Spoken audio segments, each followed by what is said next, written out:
Hi everyone. This is book summary to the Design of Everyday Things by Don Norman. Let enjoyed the video. Please subscribing to my channel for more great content like this. You'll be notified when I upload new videos. The summaries are casual and include what I believe are the most important concepts, ideas and insights from the book, along with direct quotes from the author. Good design is less noticeable than bad design. Design based on human psychology, cognition, emotion, action, and interaction will remain relevant for the foreseeable future because humans don't change. Incremental innovation is common, but radical innovation is uncommon. Good design starts with discoverability and understanding. Industrial design emphasizes form and material. Interactive design emphasizes understandability and usability. Experience design emphasizes emotional impact. Design is about how things work and are controlled, and the interaction between people and products. Machines should meet people where they are rather than forcing people to adapt to machines. Great design should be pleasurable for the end user. Affordances determine what actions are possible. Signifiers let the user know how to use the design and are therefore more important than affordances. For example, with scissors, the holes are both affordances that allow the fingers to be inserted and signifiers that communicate where the fingers should go. A conceptual model, or mental model, is a simplified version of how something works.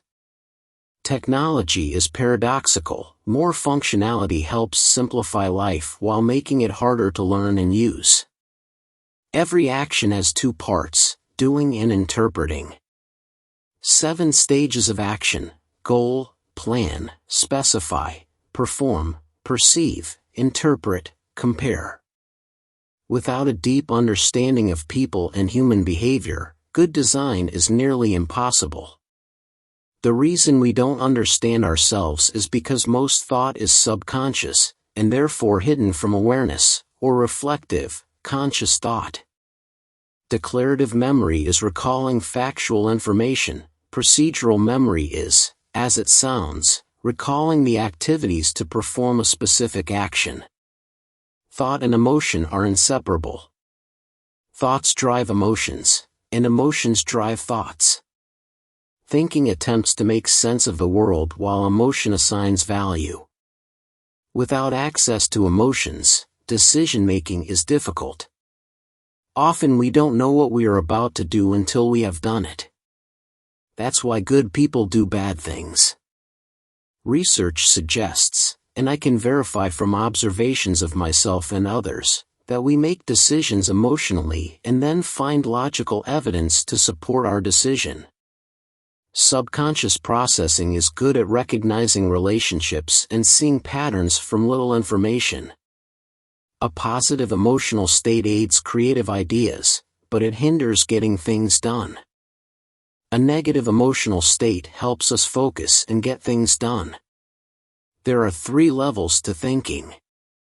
One is visceral, otherwise known as lizard brain, where thoughts are fast and automatic. Another is behavioral, where learned skills are applied subconsciously to situations. The third is reflective, where conscious decision-making and deep understanding take place. Good designers appeal to all 3 levels. Flow is where we are challenged enough, but not too much, coupled with continual progress. What matters is an individual's perception, not whether or not causal relationships exist. Learned helplessness is when someone does something that repeatedly does yield a desired result, so they give up and stop trying altogether. At the extreme, it can lead to depression and difficulty coping with daily life. There is no failure, only learning experiences. Society teaches us that when something goes wrong, someone is to blame, whether ourselves or someone else. Humans are not mechanical but imaginative, adaptive, and creative at coming up with novel solutions. We make our way in the world by combining knowledge in our head with knowledge in the world. Declarative knowledge includes facts and rules and is easy to write and teach. Procedural knowledge is both difficult to write down and teach. Psychologists offer us two kinds of memory, short-term or working memory, and long-term memory. Short-term memory retains the most recently used information, but our capacity for working memory is limited to about 5 to 7 items. Mnemonics helps us remember large amounts of information. Long-term memory is memory about past information and is believed to be aided by sleep. Memory is not exact, but rather remembers pieces of information that can later be reconstructed into a whole. Rote learning is difficult because the information is arbitrary and requires more effort. When new information makes sense, it matches up with prior knowledge for faster absorption and integration with the existing knowledge. Machines are great at precision, humans are not. New information automatically combines with existing knowledge in the mind. Schemas are structures in the mind containing general rules for interpreting situations and aiding behavior. Semantics is studying meaning. The meaning of the situation determines the set of possible actions. Invention is slow, in part because humans don't like change. This was highlighted in an episode of Downton Abbey when Mrs. Patmore was befuddled by the need for an electric whisk. It isn't until a new way of doing something is superior to the old way that the benefit outweighs the effort of change. Standards simplify our lives, but they also stifle innovation. Skeuomorphic aids adoption of new products by incorporating old, familiar ideas into new technologies. Root cause analysis is studying failure to find the primary cause, not the proximate cause. But first, the existence of a problem needs to be acknowledged. There are two kinds of errors, slips and mistakes. Slips are when someone intends one action but does another.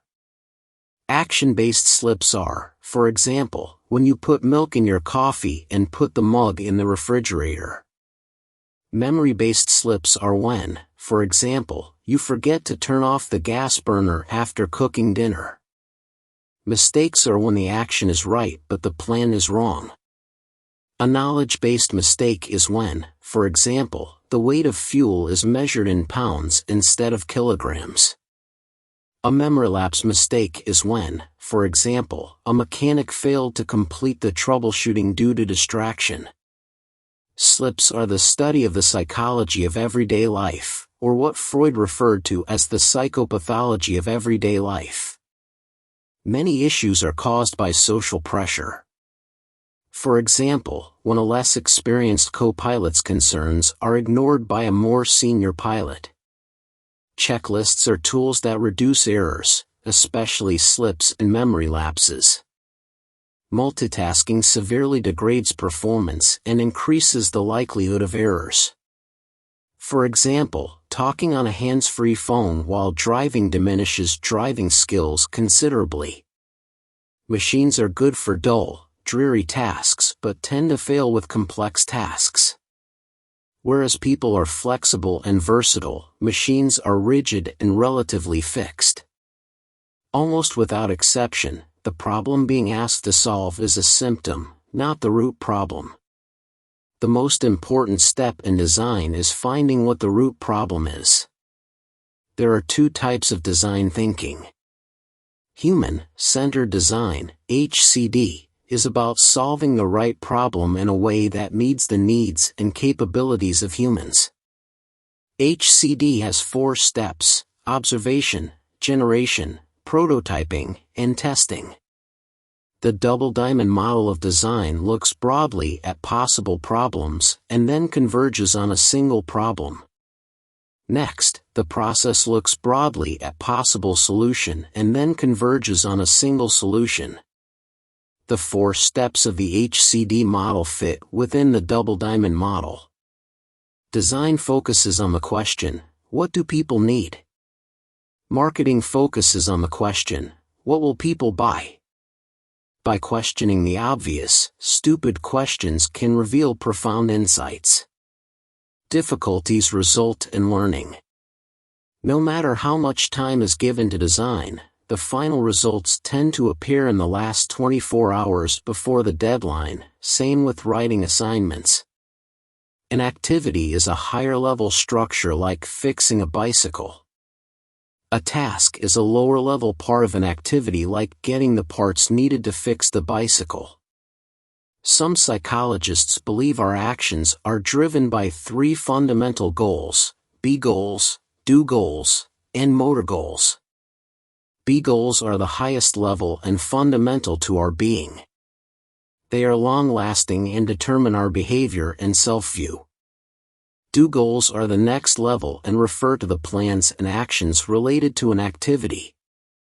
Motor goals are the lowest level and govern our actions around tasks and operations. Scrum and Agile are examples of the waterfall method of design.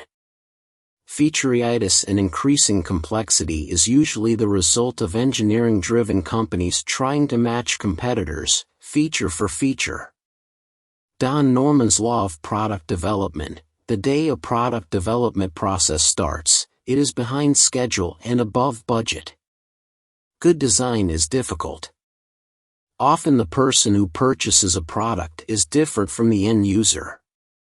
Younger people tend to be more agile and willing to take risks, while older people tend to be more knowledgeable and wiser.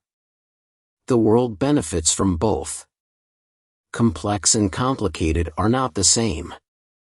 The best way to combat complexity is starting with a good conceptual model. Instead of adding more features, companies should focus on a product's strengths and be good enough in the other areas. Legacy products, institutions, and ways of doing things tends to inhibit change. Incremental improvements may be minor, but compounded over time they can add up to significant change. The design of everyday things quotes. People are creative, constructive, exploratory beings. We are particularly good at novelty, at creating new ways of doing things, and at seeing new opportunities. Dull, repetitive, precise requirements fight against these traits.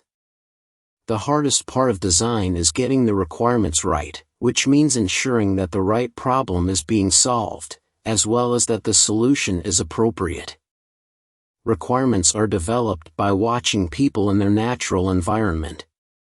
Technology changed rapidly, but people and culture changes slowly. Radical innovation changes lives and industries. Incremental innovation makes things better. We need both. Human plus machine is more powerful than either human or machine alone. The key to winning the race is not to compete against machines, but to compete with machines. Fortunately, humans are strongest exactly where computers are weak, creating a potentially beautiful partnership. Design must be thought of as a total experience. Humans have always been social beings. Social interaction and the ability to keep in touch with people across the world, across time, will stay with us. Our technologies may change, but the fundamental principles of interaction are permanent. Thank you for watching. Please subscribe, like and share. See you in next videos.